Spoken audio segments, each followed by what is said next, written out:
Hey everyone, CJ Mills here with the latest version of your Agile PMP. I'm in Costa Rica, I'm at the airport. It's 4 in the morning and I just noticed a bunch of people having a bunch of difficult situations. So for our Friday follow-up, it should be the Wednesday workshop, but nonetheless, it's all about diffusing difficult situations. So, a lot of people travel and things happen. People are late, people are frustrated, they're trying to get on their flights, and things can go wrong in an instant.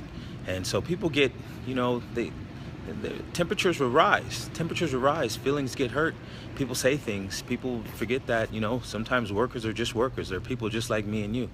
So what happens oftentimes is that, situations get escalated and they get out of control and they don't necessarily need to go to that level. And so it's sort of up to the people who are in the customer service role, right? I mean, yeah, other folks should be the bigger person, but for the most part, the person who's providing the service, they should be the ones that, sort of calm people down. So the question today is, do you just simply blow cold air, or do you remove the heat from situations? All right, so it's just sort of like an air conditioner, right? Most of us think that air conditioners just blow cold air, but that's not what they really do.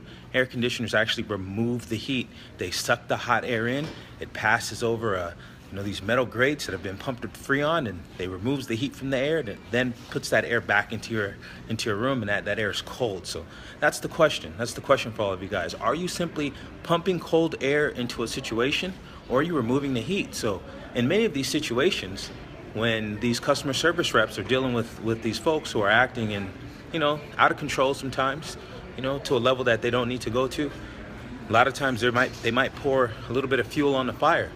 And that fuel could come in the form of cold air. Fire will expand when it gets more oxygen.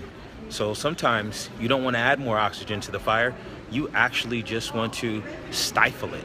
And you can stifle it by removing the heat. Same thing, put the fire out, remove the heat, you stifle it. And you can do that sometimes simply by telling a person, look, I understand what you're going through. Listen to them, look them in the eye. Let them get all of their thoughts out. Let them get all of those feelings out. People just want to be heard. They want to be heard. So if you can sort of at least empathize with them, let them know that you hear them, you understand what they're going through, and you're going to do your best job to sort of, put yourself in their shoes and take care of them, well, then you're going to do a good job of sort of removing the heat.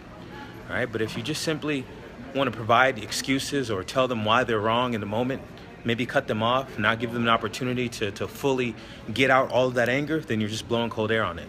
And when you're blowing cold air, then you're providing oxygen. When you provide oxygen, the fire grows. When the fire grows, the temperature rises. The heat gets hot. Heat gets hot. I guess that's still the idea. It gets hotter. I don't know if that works, but either way, you weren't putting it out. So that's it for today. Just remember, don't blow cold air. Remove the heat. That's what you got to do.